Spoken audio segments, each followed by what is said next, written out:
বিজিবির অভিযানে 3,30,000 ইয়াবা উদ্ধার, আটক এক রোহিঙ্গা। বিস্তারিত থাকছে কক্সবাজার থেকে কামাল উদ্দিন জয়ের প্রতিবেদনে।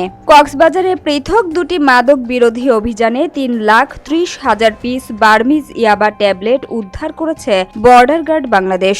এ সময় একজন রোহিঙ্গা আসামিকে আটক করা হয়। 21 ফেব্রুয়ারি 2026 তারিখে কক্সবাজার ব্যাটালিয়ন জানায়, ঘুমধুম ও 22 ফাঁড়ি বিওপির টহল দল গোপন সংবাদের ভিত্তিতে পৃথক দুটি অভিযান পরিচালনা করে এসব ইয়াবা জব্দ করে।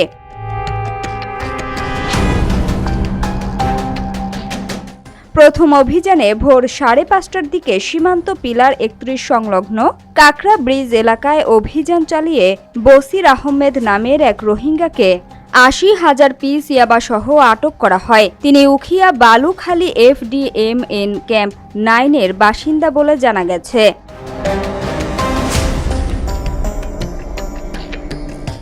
দ্বিতীয় অভিযানে আগের দিন রাত 9:30টার দিকে সীমান্ত পিলার 36 সংলগ্ন বাঁশঝাড় এলাকায় মালিকবিহীন পরিত্যক্ত অবস্থায় 2,50,000 পিস ইয়াবা উদ্ধার করা হয়। কক্সবাজার ব্যাটালিয়নের অধিনায়ক lieutenant colonel SM Khairul Alam জানান, আটক আসামির বিরুদ্ধে আইনগত ব্যবস্থা প্রক্রিয়াধীন এবং উদ্ধারকৃত মাদকদ্রব্য সংশ্লিষ্ট থানায় হস্তান্তরের কার্যক্রম চলছে। তিনি বলেন, বিজিবি সীমান্ত সুরক্ষার পাশাপাশি মাদক ও চোরাচালান প্রতিরোধে কঠোর অবস্থানে রয়েছে এবং ভবিষ্যতেও এ ধরনের অভিযান অব্যাহত থাকবে।